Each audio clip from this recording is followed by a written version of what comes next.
resort for Christmas. I was worried you wouldn't find me, even though Daddy says you always know where all the kids are. Can you tell me what Walt Disney World Resort is like at Christmas time?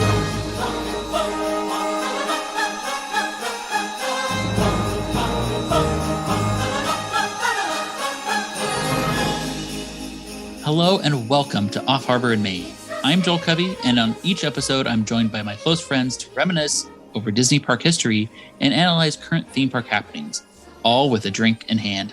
I'm inviting you to join us. And today, I'm joined by Beth. Ho, ho, ho, everyone. Derick. Happy holidays. And unfortunately, Matt is, again, not available for this episode. We do miss you and hope to get you on soon because we want to hear you just critique some of these things that we're going to be talking about so badly, but it's okay. We'll be fine. We can make fun of it ourselves. And today on episode 29, we're going to continue to talk about some of the Disneyland Hotel forgotten restaurants, as well as the Magic of Christmas TV special for Disney World in 1991. So we're excited to go through that beast of a show. I don't know. Is it 91? I thought it was 92. Oh no, you watched the wrong one. No, there's hardly any updates. It's like the same. Oh, okay. Almost. Yeah. It's similar? Yeah. Okay. I was watching, there's some different ones. Anyway, so we're excited to talk about that. And before we get into it, just like we do with all of our episodes, we'd love to go around our virtual Tropical and I to hear what everyone is drinking today. Beth, what do you have? Well, so, we're in the Christmas season, the winter season. So I'm going with a warm, well, it was hot, but we had some problems getting going the day. So now it's warm. A spiced apple cider that's been spiked with some apple whiskey. And it's delicious. I spiced it myself. I put some cinnamon sticks and some star anise in there while it was bubbling away on the stove. And it's delicious. Oh. I feel like I should be on a hayride. Are you going to share? Come on, it smells so good, like potpourri. I'm jealous. I need to buy some cinnamon sticks. That's good. What do you have in, Derick? Well, yeah, to kind of continue on the theme since we hauled the Christmas trees onto the Tropical and I here, I am drinking a Christmas ale from Breckenridge Brewery. I've never tried this before, but it was available, and so I picked it up. And it's actually really, really good. It's described as a malty, full-bodied winter warmer. Ooh. And it's doing its job, yeah. I should have gotten more. That's good. What about you, Joel? Well, I decided to go easy this time. And I don't even know how this beer got in my fridge. I don't remember buying this one. I don't remember being in any type of pack. I'm a little confused. It's from a 10 Barrel Brewing Company from, I think, Bend, Oregon. And it is a Apocalypse IPA. It has a hashtag. It has a saying on the bottom, drink beer outside. So that's what they're going for. I think it's worth mentioning it is 6.8% alcohol by volume. And it is excellent. It's very hoppy. And but it's good for this evening. So with that, everybody, cheers. Cheers, guys. Cheers at a hoppy new year.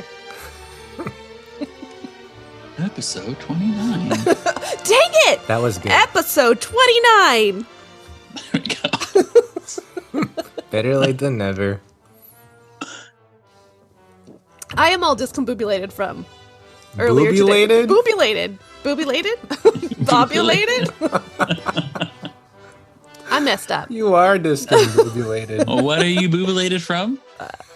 From setting up today. Oh my goodness. Oh, yeah. What a exciting evening for us here. It's time for me to get a new computer for sure. It's I'm having some challenges on getting things loaded. It's been a fun time setting up. We did it. We're here. We're ready to go. Well, that's like true Christmas fashion. There's always going to have be some mishap. Some snag that happens, right? Yeah. Well, we're here now.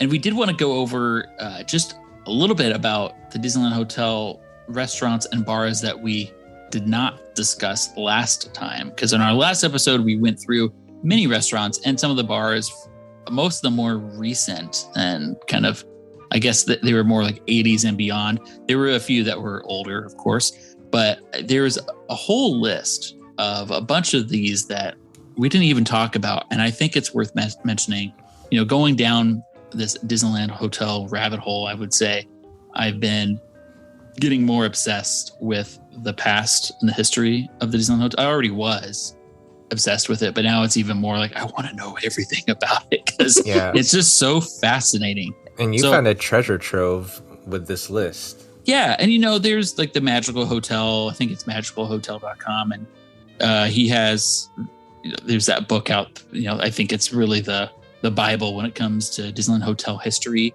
that he has available on there. And some of the stuff, he just has a lot of brochures and old pictures from Disneyland Hotel. And I'm not quite sure where this one was found. I'm sure he has it on there as well. But what I'm looking at is it's a dining and cocktails and entertainment kind of, I would imagine this would be in either a promotional item or in a brochure, but it's just listing all of the items really on one page with some kind of a quick snippet about what it is. I just thought I would go around real quick and talk about these because they're pretty fascinating. It starts off with more of the stuff in what they called at the time Water World. This was the marina and the Dancing Waters area, all that stuff combined. So it does talk about Dancing Waters. And I'm going to say what it says underneath each one of these because it's just, some of these are pretty fascinating. Brilliant blending of lights, music, water from the 1800 jets. 3 performances nightly except Monday, weather permitting, in Waterworld. No admission. So that's funny. They had to remind people that there's no ticket involved for this. Yeah. No e-ticket necessary. Then there's also listed the Wharf Arts and Crafts. So watch artists, craftsmen work on the Waterworld Wharf. So just like your normal vendors out and about. That is a tongue twister. Yeah, right? I did it. Waterworld shows. So you have watch for special entertainment on Wharf and Dock. That's how it's weird worded. Yeah. But anyways, I'm sure they had some nightly entertainment or some random bands that would play out on the wharf or some other acts during the day. Then there's Tennis Land, 9 championship tennis courts, lit for night playing, complete pro shop, top professional available for lessons. For reservations, call extension 1255. I just love that they had the Tennis Land there. Obviously, it doesn't fit today's probably demographic and what people are looking for when they go to Disneyland Hotel, but obviously tennis was a big thing for a long time as an amenity. Mm-hmm. And then, of course, it lists the pedal boat rides at Waterworld Dock. So if any of you have seen the old photos of the marina, I'm sure you've seen the pedal boats. All right. And then some other general entertainment or recreation. There's the golf driving range. So 50 positions, pro on duty, north across Cerrito Street. And then there's the miniature golf. They had an 18-hole golf course, or 18-hole miniature course, featuring Disney characters, play day or night. And then there's the Sierra Pool, Olympic-sized pool located in just east of the Sierra Tower. Has deck chairs, and that was from 9 a.m. to 9 p.m. for those operating hours. So that's just some general stuff and recreation that they had. I just find fascinating that they had all that at the same time, and now they have none of that. So all of that is gone. None of that still exists. All right, let's go to some of these restaurants that we did not mention last time. So I know they had something, a lot of this was in Restaurant Row, which is the kind of the mall and plaza building area that was outside of Disneyland Hotel. And this is, for instance, they had Cantina. That's what it was called, just Cantina, no other name. Cocktails, dancing, exciting entertainment. Always a top musical group, the showplace of the Disneyland Hotel. That picture that they're using is kind of odd. It's like a woman, but there's like this shadowy creature behind her that looks like it's like I think those are her. disco lights, Beth. Oh, but doesn't it look like a person is behind her? Like a big living person? It's all kind of, this whole thing is just like 3 colors. It's like blue, orange, and black. Typical old school, I guess, brochure, if you will. I guess the photos are kind of crude in nature, just kind of simple. I love how they describe it as having a top musical group, always having a top musical group. And always there. I'm curious to know like what kind of groups they had or what kind of artists.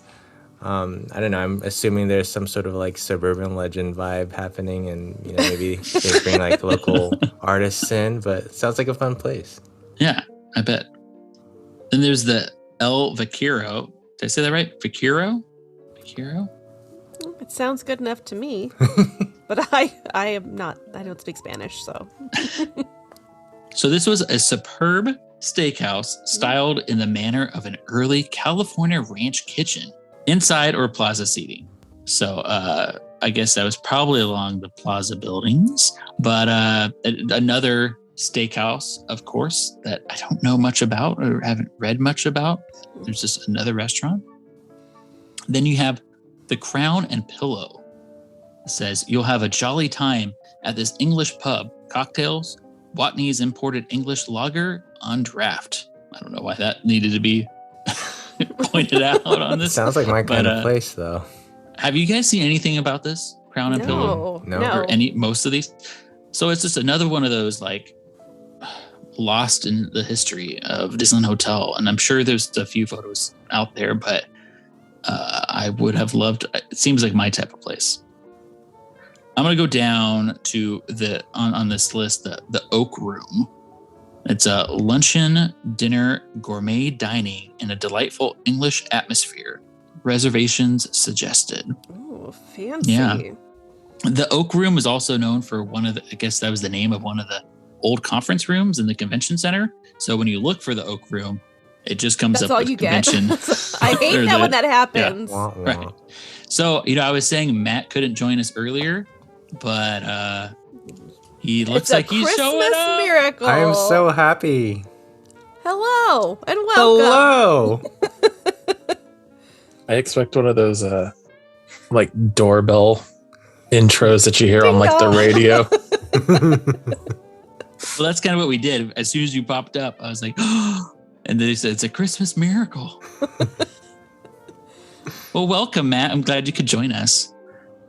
We are just talking right now about some Disneyland Hotel restaurants and bars that we did not talk about in the last episode, just because I found a gem listing like all these things that do not exist anymore that I had to talk about. How's your day been? Long. Just got back from Knott's Berry Farm.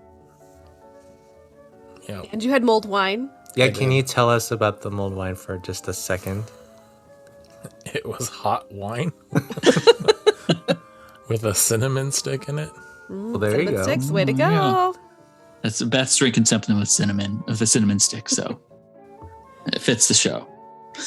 All right, well, I guess we'll move on to the California dining room. This needs to make an appearance at DCA because that looks like the scary sun face from the sun wheel. Yeah, their logo was, it's very similar to the sun face from that sun wheel. It says breakfast, luncheon, dinner, favorite American foods, special souvenir menu for children. That's a simple explanation of what that was. Don't know much about the California dining room myself. Also on this is the top of the park, which we've talked about in the last one, but it's worth mentioning again. Cocktails, spectacular view from the 11th floor of the Sierra Tower. Take the looking glass elevator, opens at 4 p.m. All right. And then the monorail bar we also talked about. It just says catch a cocktail, anything from a sidecar to a caboose at the monorail station. That's another thing we did kind of talk about in the last one. And then we talked about it, I think I mentioned it maybe, but they had the Sailmaker's Den, which was cocktails at the water's edge, just off the wharf in Waterworld. Decidedly salty atmosphere. Oh my goodness, what was happening there? It sums up all of America right now. Yeah. Oh my gosh, I'm going to assume that this was where the wine cellar ended up at, underneath Hooks Point. Salty. Because you have the Shipyard Inn. Yeah, well, you have the Shipyard Inn as well, and I'm pretty positive that at Hooks Point before Hooks Point. So that was also... Was it at the water's edge, though, that room underneath? I want to say that building was along the marina. The whole building was. So I don't know how much it was on the water's edge to like, if you I guess you could look out the window and see something. I don't know. It is a den. So, but the Shipyard Inn was just lunch, dinner, dined deliciously on gourmet seafood overlooking the Water World Marina. And then a couple more here. The Chef's Kitchen, breakfast, lunch, dinner, all day bountiful buffet in charming old world setting. Sunday champagne brunch. They love their champagne brunches. Right? Is this now Goofy's Kitchen, you think? I don't know. See, in the center here of this brochure, it says Restaurant Row. And it shows, that was out the plaza and the mall area. So I don't know. I mean, obviously, I don't think the Shipyard Inn was. Well, obviously it isn't because it's talking about along the marina. So it could have been. And then you have Coffee House, which I think turns into the Monorail Cafe. And that's also breakfast, lunch, dinner, popular prices, quick service, delicious food for the whole family. I like that, popular prices. Yeah. Not popular food, but the prices are popular. They're right. Like our prices. Yeah. I had to share that because I just love that grouping of such a variety of offerings and restaurants and bars and stuff that just doesn't exist anymore. So I thought if we're going to try to talk about all the restaurants and bars, let's try to include most of them. So thanks for letting me get that off my chest. Well, yeah, but I am really digging like the graphics on this list here. It kind of makes you feel like you could get the vibe of what they were trying to go for along the marina. And I would love to visit all these places, so it's too bad they're not there. The whole color scheme looks like a White Castle. Yeah, that's a good way to put it. Well, now that you say it that way. Ruined. Yeah, thanks a lot. Wow, salty. Well, let's switch gears. We wanted to talk about another classic, terrible Disney TV special in a sense, because this was not an actual TV special, but we're going to talk about the magic of Christmas at Walt Disney World. There's a couple of these, I think, and this is from 1991. The one we're going to talk about was direct to VHS special that was only available at the park. It was part of a package set that also included a day at Epcot and a day at Walt Disney World Magic Kingdom. I feel like I need to see all these. Wait, I'll need to be watched. Yeah. So in this video, Santa receives a very special letter from Karen, not a crazy Karen. The kid's name is Karen, asking what the Walt Disney World Resort is like for the holidays. Santa introduces Mickey and the gang as they tour. What's that? Busy? I said busy. Yeah. Santa introduces Mickey and the gang as they tour the activities and attractions of the holiday season, including Country Bear Christmas, Main Street USA, Epcot, the Grand Floridian, and the Yacht and Beach Club. So that's just a quick breakdown of what this show is. I'm going to be honest, Beth. So Beth kind of picked what we're going to watch this time around, or at least gave some suggestions, and we said, okay. Yeah, let's say I gave suggestions. Don't put this all on me. I'm going to say this is the worst one we've watched. It wasn't. I mean, I'm just saying, I feel boring. like we've watched I feel like we've watched worse ones, but they were entertaining. So it actually did feel like a promotional video. Like they would have mailed this out to you to kind of advertise Walt Disney World, and if you just kind of accept it like that, it was pretty entertaining. Well, and essentially that's what it is, right? It's just you got it once you were already there. Yeah. You bought it once they already had you hook, line, and sinker at the parks. I guess it's trying to get you to come back for the holidays, but maybe you would buy it. Maybe you would buy it not during the holiday season, and then be like, "Oh, come back for the holidays," because it was a package deal with Epcot and Magic Kingdom videos. So this is about 24 minutes. It just does not sell it for me. Some of the stuff they're talking about, like this is not a reason for me to come back to the park.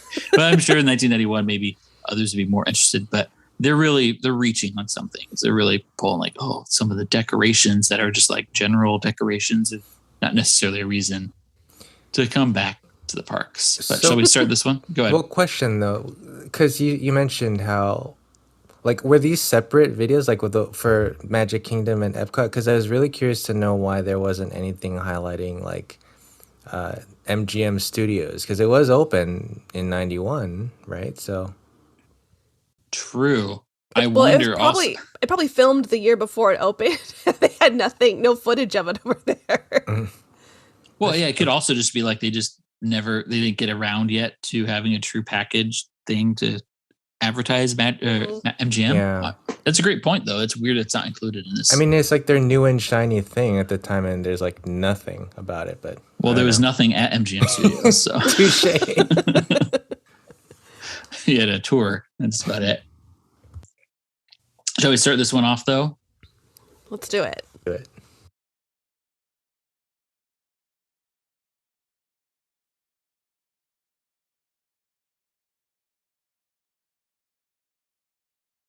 I think I watched this like the day you sent it, so I remember nothing about it. It'll come to you as we're discussing. That's probably why. Yeah, I had to I'm going to play it a little bit too as we're talking about it, because it was, I think, forgettable is the best way to put it. I should probably do the same thing. Yeah. Well, it starts off just like with it's like zooming in on a little cottage that Santa apparently lives at. So maybe it's the North Pole. It's clearly a model. It has a sign that says North Pole. Oh, okay. Well, you know, I was looking at this too. It says I was North typing Pole, really quick at the same time. and then it has a directional sign that's pointing to all the different Disney parks worldwide, and they're like distances away. It has Paris, Walt Disney World, Tokyo, and Los Angeles. Los Angeles. What? It's just like the Angels. They're in Anaheim, but we're calling it the Los Angeles. I was like, Angels excuse of me, give Anaheim. Anaheim its full due at least. They have at least dropped the of Anaheim, which is not a good thing, but it's just they're the Los Angeles Angels now. But that's going on a tangent. I'm going backwards to see the sign because it's on for like a split second. And it's so funny because it's so clearly a model, like a small sign. But yeah, you're right. There's all the parks. It's funny. But Los Angeles, man. Was Paris even open then? No, it was not. It opened in 92, right? Yes. so. Yeah, they're about to hit their 30th. See, look, they were already like promoting Paris, but no MGM. But no MGM. Very odd. But so yeah, it's a cozy little cottage for Santa. You know, it's not like some big toy making warehouse. No, this is his mansion. summer cottage. His Summer cottage Yeah. in the North Pole. Yeah. So we go into the cottage and there's Santa there, and there's some candles going and everything, and Santa's reading a letter from Karen asking about Walt Disney World To see the manager. Yeah. She wanted to see what it's like during the holidays. So the whole thing is basically all about Santa telling Karen, here's what you can find at Disney World if you come during the holidays. So it starts off at warehouse number 9. Looks like a parade warehouse that they probably filmed this at. Is this where that sad snail lives from the Main Street Electrical Parade? Is this its home? I don't know if that's where it lives, but that's where it needs to die. I hope Yes. I hope the truck that's transporting it gets in a fiery wreck on the 5. The whole thing. Just take out the whole parade in one fiery wreck. That's one way to destroy it. That's the only way to destroy it. Yeah, it needs to catch fire. Otherwise, it's going to be here for the rest of our lives. So it looks like the parade warehouse, and enter Mickey and the gang. And of course, this is like early 90s costumes, so they're not the greatest. Dopey sees an old electrical breaker and flips it on. And oh my gosh.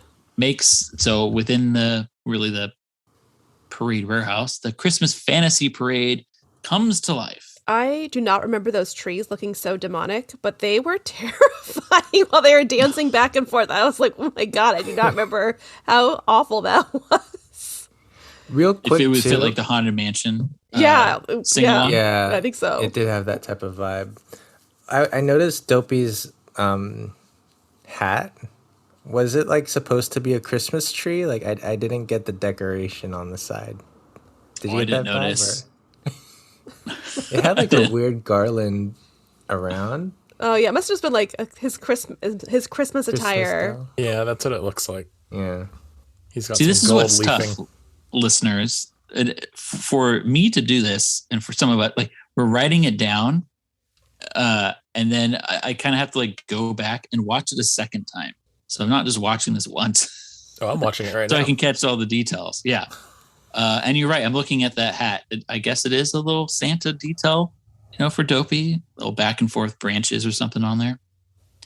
But it does get pretty lively in there. So the whole parade's coming to life. You have the gingerbread men, and a whole bunch of characters come out. The Christmas lights are all on the trees. And I even put that in my notes, Beth. Those tree costumes were not great. See? I guess I don't need to rewatch it as we're doing this. What are they doing here? They're all- Characters are picking. Yeah, they're all dancing around to rocking around the Christmas tree.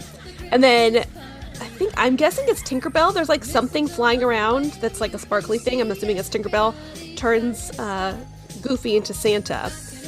And all the characters start grabbing presents and decorations. And I think Mickey has a list, right? And he's like telling people where to go with their decorations. And he's sending them off to different areas within the He's the a resort. checklist, Yes. right? And so he's the first spot he goes to is the Magic Kingdom Park.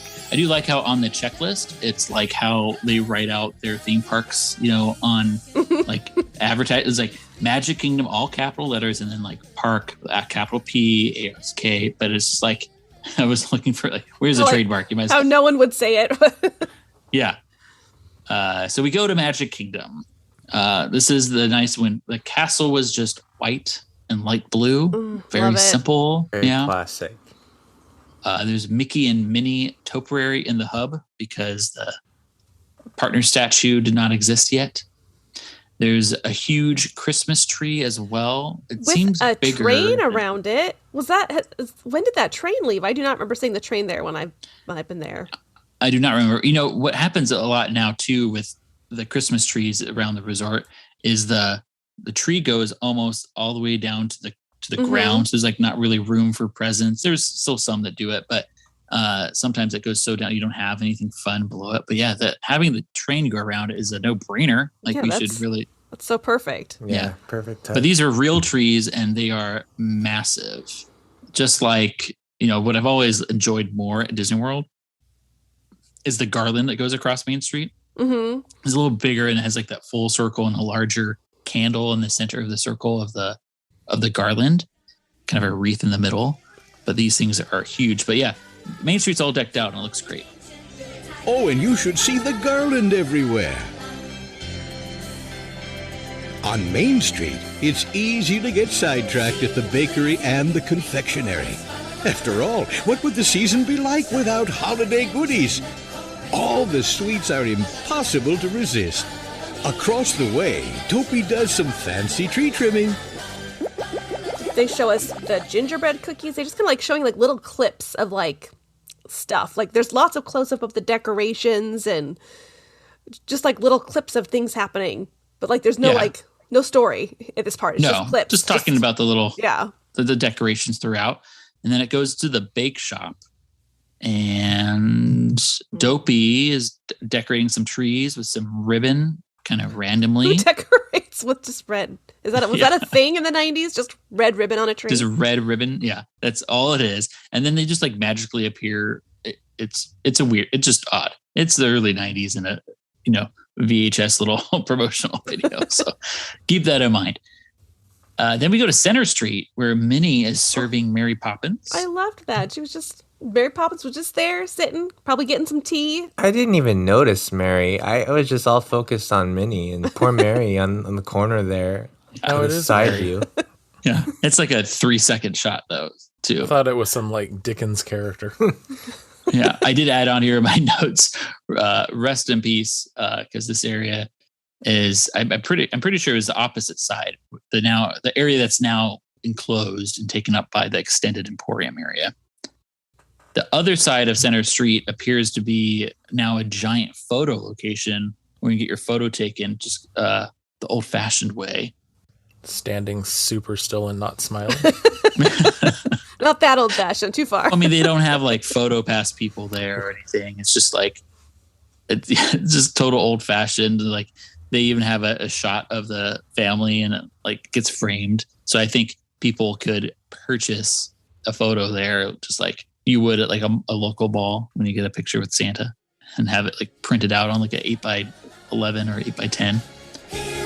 And Karen, you and your family can get your picture taken for a special holiday memento. That makes sense. Get some wallets. Some wallets? Wallets, like some wallet size. Oh, wallet size ones. That took me a while. Too. I Didn't got wanna it. question I it. got it, Matthew. Oh, I've seen your glamour shots. That's right. You want one? You want a wallet? I do. I'll have to look for them. Okay, well then we go over to the Country Bear Christmas special. I mean, they're showing some things like within Main Street, the Christmas shop and so forth. But eventually it makes its way to the Country Bears and shows some highlights from that lovely show. I can't I say don't I've know never why seen it the doesn't show. exist. Oh, it doesn't. In Tokyo. I don't think I've ever seen, at least not that I can remember. If I did, it was when I was very young. But Yeah, I don't remember seeing it. I'm sure maybe I did if I ever. No, I never would have been there during that time. I don't pretty remember awesome. ever seeing it. what a treasure. Yeah, why don't they have this? Yeah. I don't know. Bring it back. Tokyo Disney still has World. it. Yeah, and Tokyo has it in I think mostly English. So it's like just bring it over. I don't get it. Not Easy that hard. transfer. I mean, let's be real though. I did watch it the other day, and it's not like fantastic. It's just nice that they have like a holiday version. Yeah, switch it out.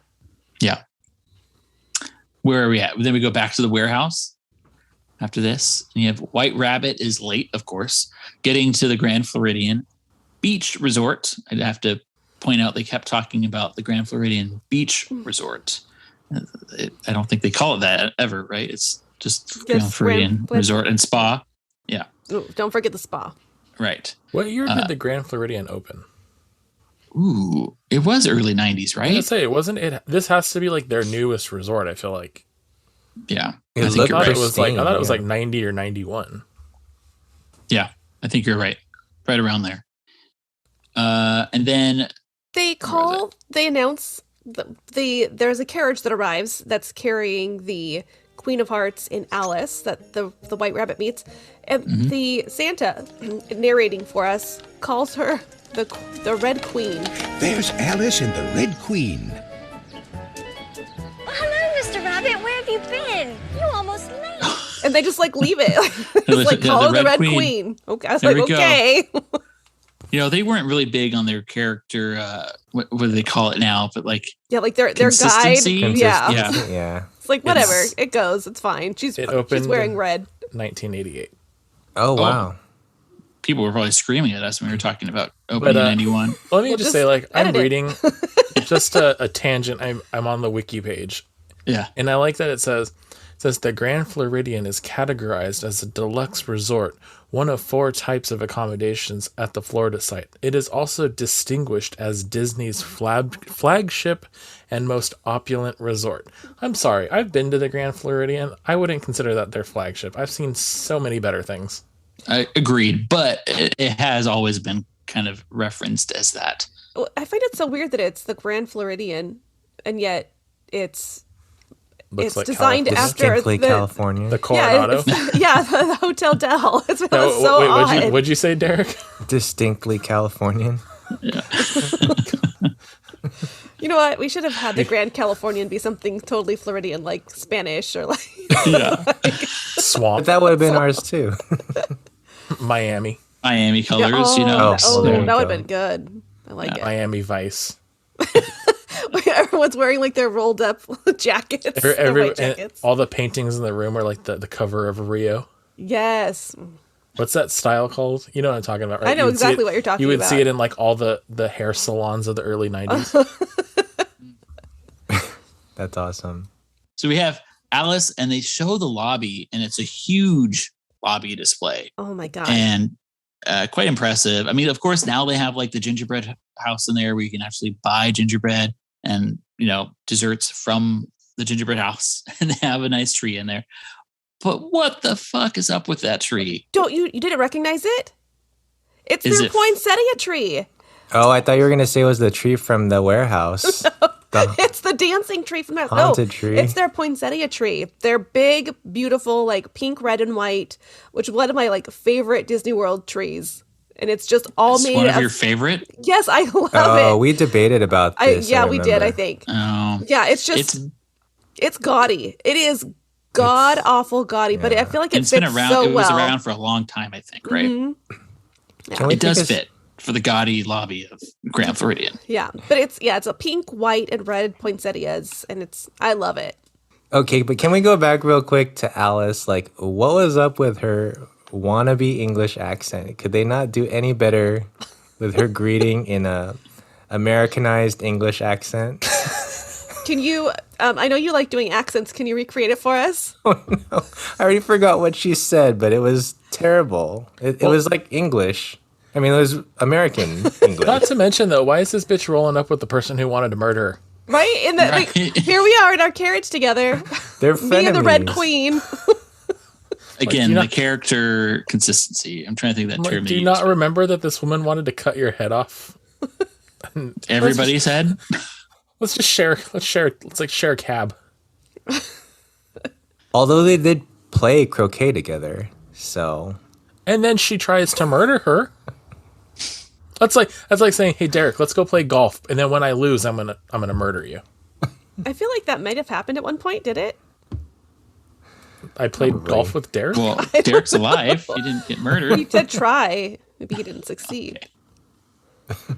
Well, we go back to the warehouse and we head to the Yacht and Beach Club resorts for the next on the checklist. There is not much to talk about. It's literally just Hooks Me, TikTok, and Peter Pan. Okay, but how awesome! It would make a great TikTok because it was. I would say TikTok the crocodile, not TikTok, not a TikTok, but not the TikTok. So what were you saying, Derick? Well, I just love that there was a TikTok walk around character. Like, they should bring him back.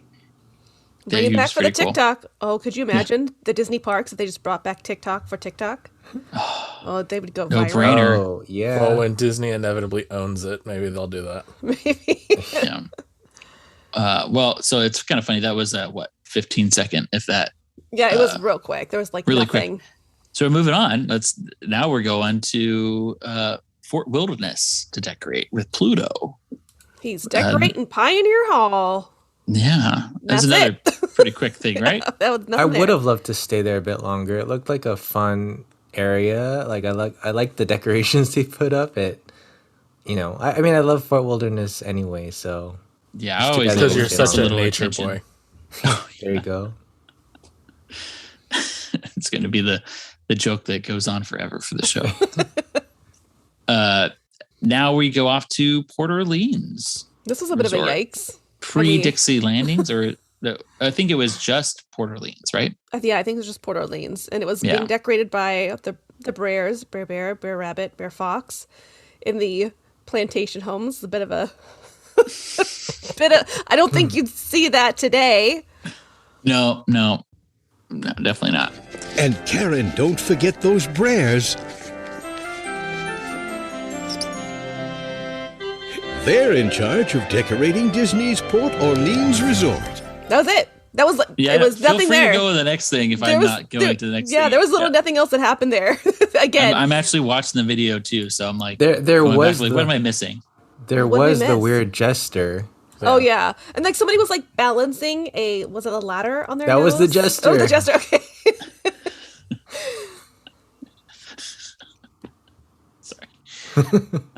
He was gesturing. So we head to Epcot Center, which I was, I guess, the most excited about. But again, nothing was that great here. What What were those albino reindeer? I don't know. Yeah, they had white. They had the regular reindeer and then white albino reindeer. I guess they're like they were in the snow. It was very weird. They didn't have time white to color reindeer. them. They said they are. Yeah. I haven't seen one. I don't believe you, Derick. Well, let's Google. Let's Google it. Show us. Well, while you're Googling, God. When we get to this part where they're introducing, I want to know what's up with Mr. Francis' haircut. Oh, let's take a look. Yeah, so we do a bunch of random. They're going around the world showcased saying Merry Christmas, right? Right, in their languages, and so we're going to each different pavilion. If you don't spend much time at any of them, of course. At the World Showcase, you could learn a different Christmas greeting in each showcase.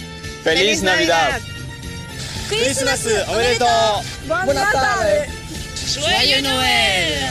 Fröhliche Weihnachten. Merry Christmas. I don't think France's haircut's that bad.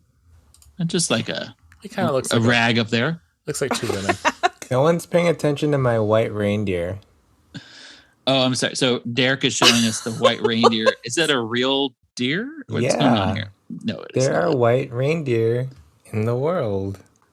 Is it an alive reindeer? Oh my god. No, it's a taxidermied reindeer in the middle of the street. That's what I thought. And then why is the Robin Hood characters in Germany? Yeah, I confused by had that. to second guess. I was like, wait, I knew them all along as British? I Googled it. I was like, am I wrong? Did this story take place in Germany? No, it didn't. They shoehorned them in. And then we go into The double-decker bus is coming. yeah. Here it comes. With Mickey and his friends and the elves. Thank you, Matt. That's a shell of a white reindeer. Now Matt's showing us like a Home Depot, Like a wicker lit. Yeah. a wicker lit white reindeer. That's you go. that's what Derick really saw. What was with that weird wish. like Christmas song that they were Oh, singing? man. It was bad.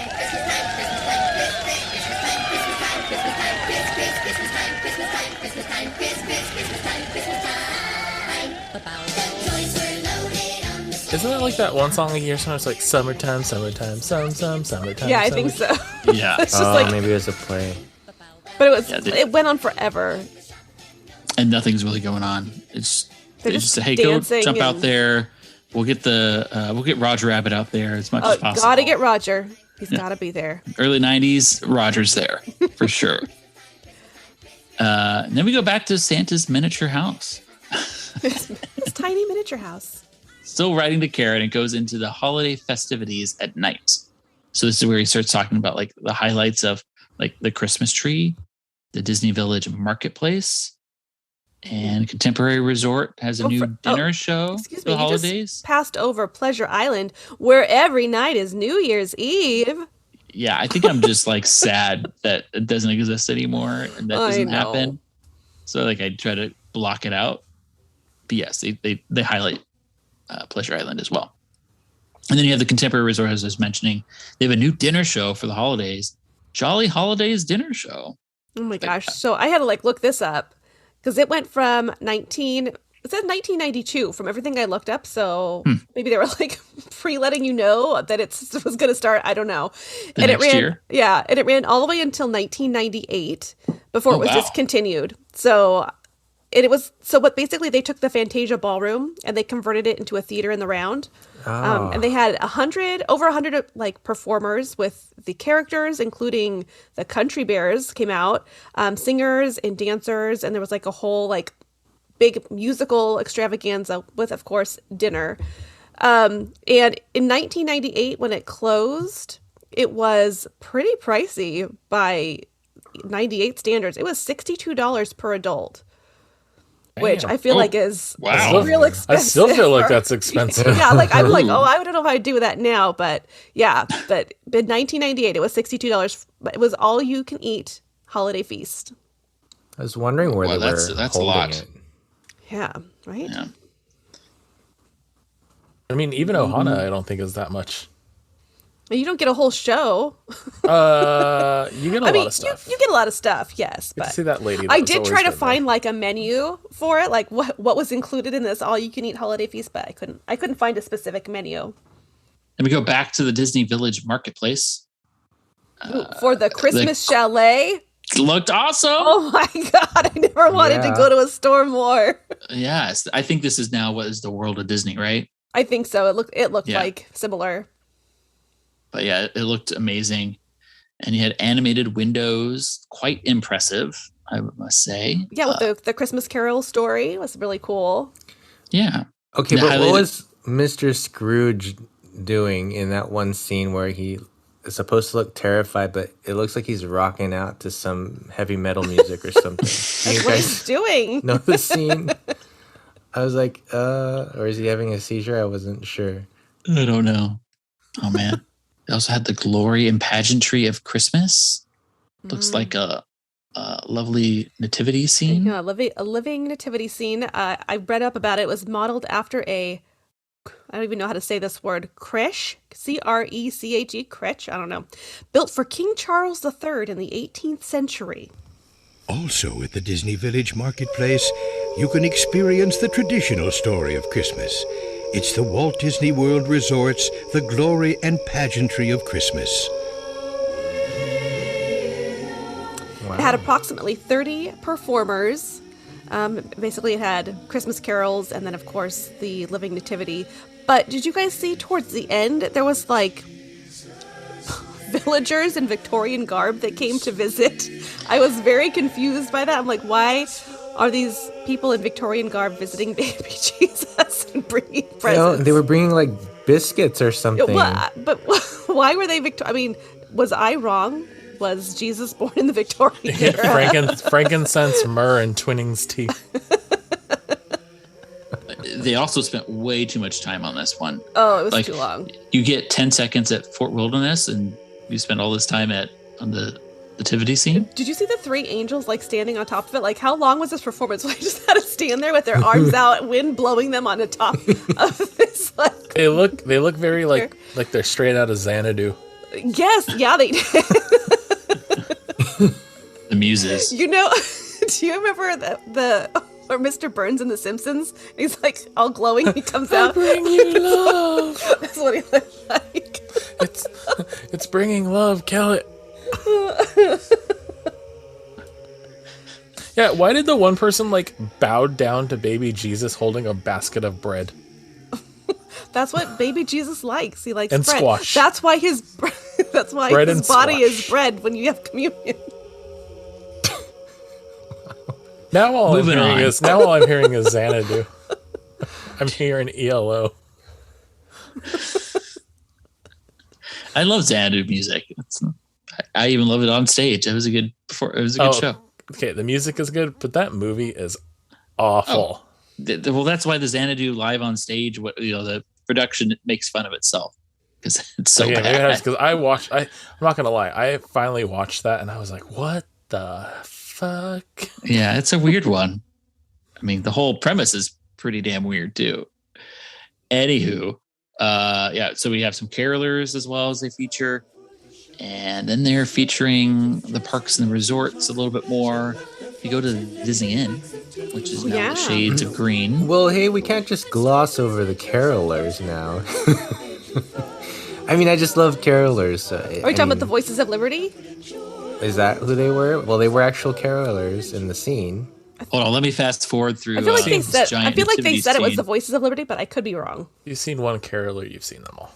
Well, I just really love caroler. Like, Are you talking about the ones that were in the UK pavilion? In the gazebo? No, it was like You're talking about the ones in the gazebo, right?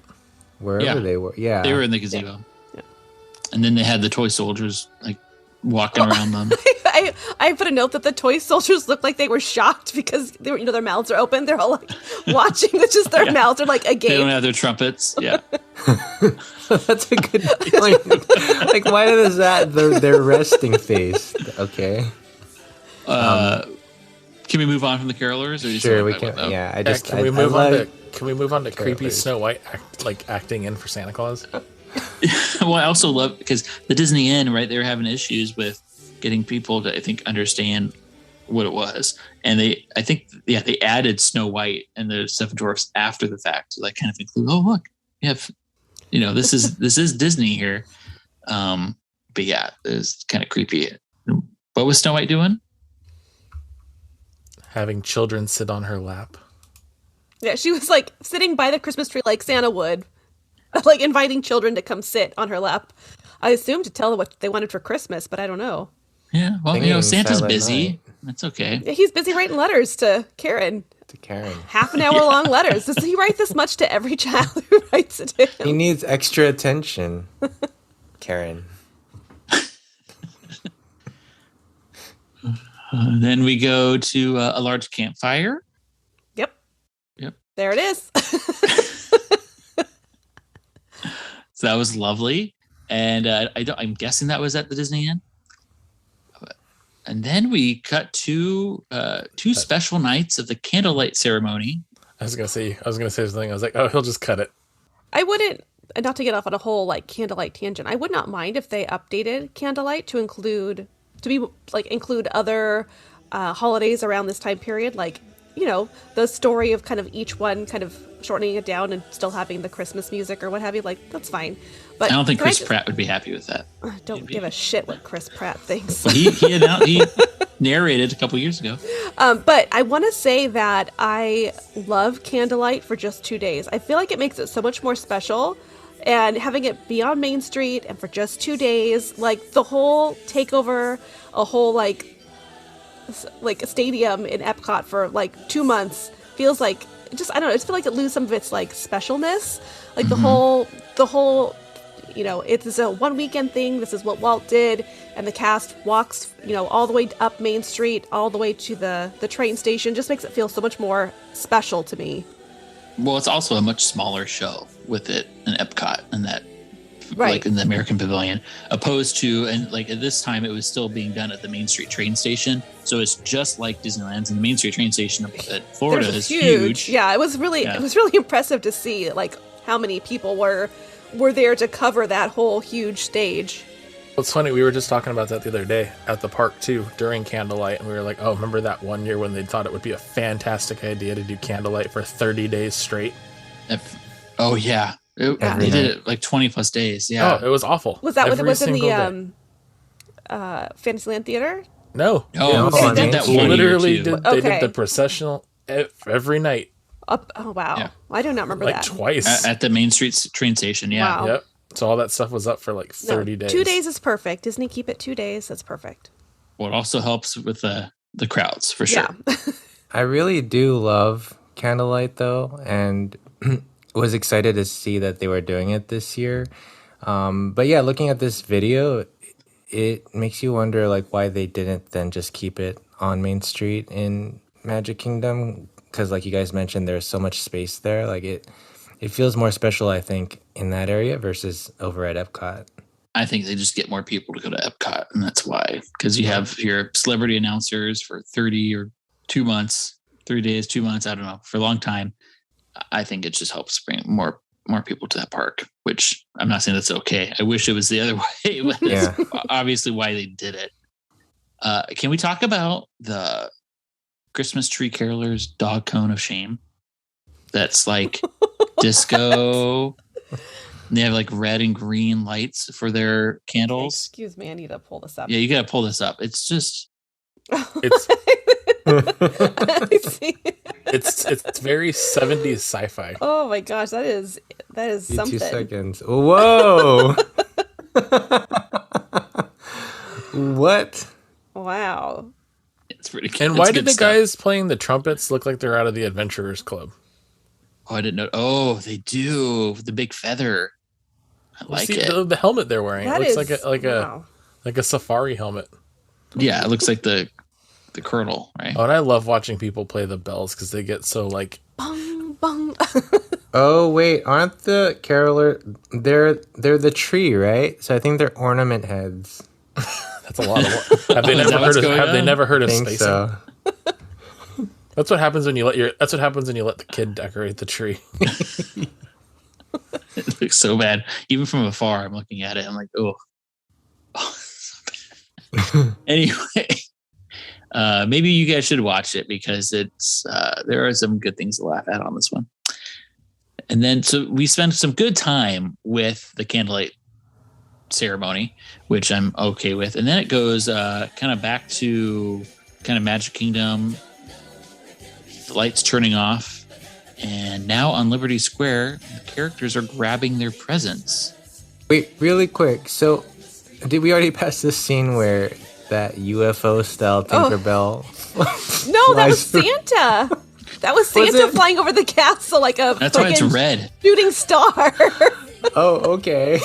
Well, yeah, it was like weird. a rocket. Like it was very crazy. Yeah, let me clarify. So it was why did I say Liberty Square? They go to Toontown.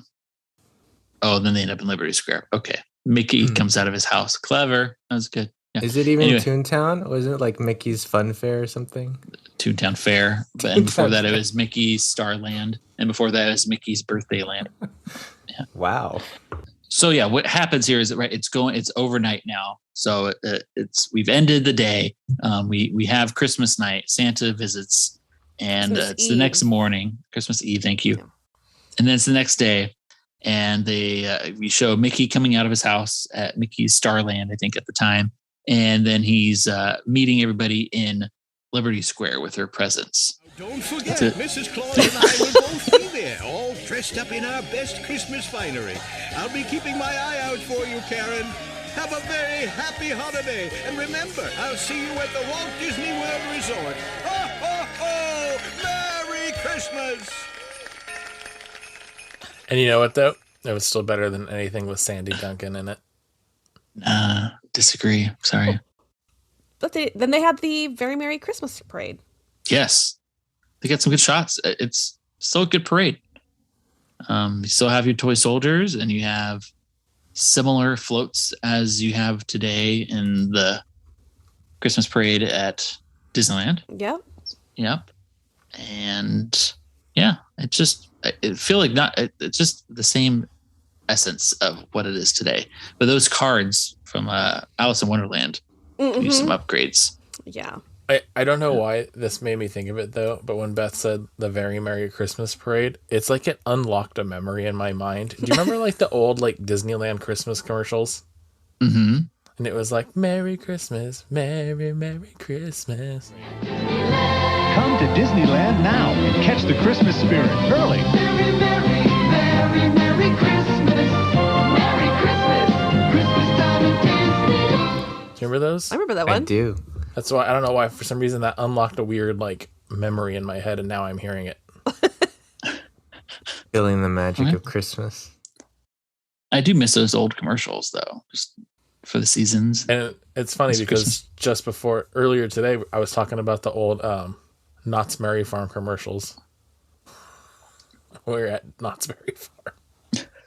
I don't remember those. It was oh god, and now I can't even remember how it was going. I was singing it at the table. Then I was laughing because at the very end I added on the tagline about get your discount tickets from your local Lucky's. Oh yeah. Lucky's. Yeah. Carl's Jr., Yeah, so it goes to Mickey's Very Merry Christmas Parade and shows some highlights, and then all of a sudden it's done. It's over. Santa's like, no I'll big goodbye. And then all of a sudden, YouTube suggested to me 24 videos I should watch. That's exactly what happens. Wait, it's not over. Wait, let me see the end here. And there's 4 videos popping up over the feed. Yeah, so that's really the magic of Christmas at Walt Disney World 1991. I would not be watching 1992's. I really don't think there was any difference. Oh, man. Well, either way, going through this, there's always good things that come up, like suggestions on YouTube and some other ones. And there are a lot of TV specials and like old VHS packages that we need to, or that I would like to watch, because there's looks like some good ones out there. Gems. I did find it interesting that it says it was presented by Walt Disney Attractions. So, like, was that their own division back then? It was, and I do know, like with Disney World, there was times where each area was truly like its own division, where kind of like a separate arm from the company, where now it's like, yeah, you have different departments within within theme parks. But before, it seemed like it was truly like this is its own entity. And I think it was more like that back then. That's cool. Maybe that's why it was so crappy, though, because it was produced by the attractions arm. Right. So yeah, thanks for joining us on this little fantastic roller coaster that's old Disney TV specials. All right, until our next happy hour, when you aren't able to join us off Harbor in Maine, you can find us online. You can always find us on Twitter and Instagram. It's simply at Off Harbor. And our personal handles are also available under the show notes. Also, feel free to drop us a line via email at podcast@offharborinmaine.com. And of course, rate us and give us a review. If you've enjoyed us, though, share and recommending the show with your friends. It's just really the best way to get the word out. And really, though, we're just thankful for you listening. Thank you all so much. Making memories, sharing dreams, watching time go by. Each enchanted day, your heart will sail away to castles in the sky. On behalf of the birdies, flowers, and tikis here at Off Harbor in Maine, farewell and aloha to you. We'll see you all next time. Stay well and cheers. Cheers. cheers.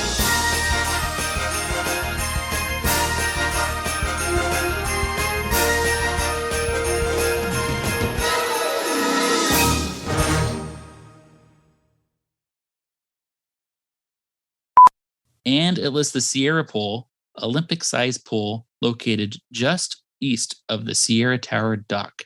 Tower Deck. Oh, no. There's a Sierra comma. Tower, period. Woo, I should zoom in a little bit more.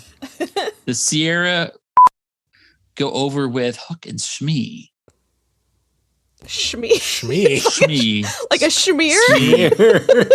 Like a schmear on your bagel? A smear. Shmee.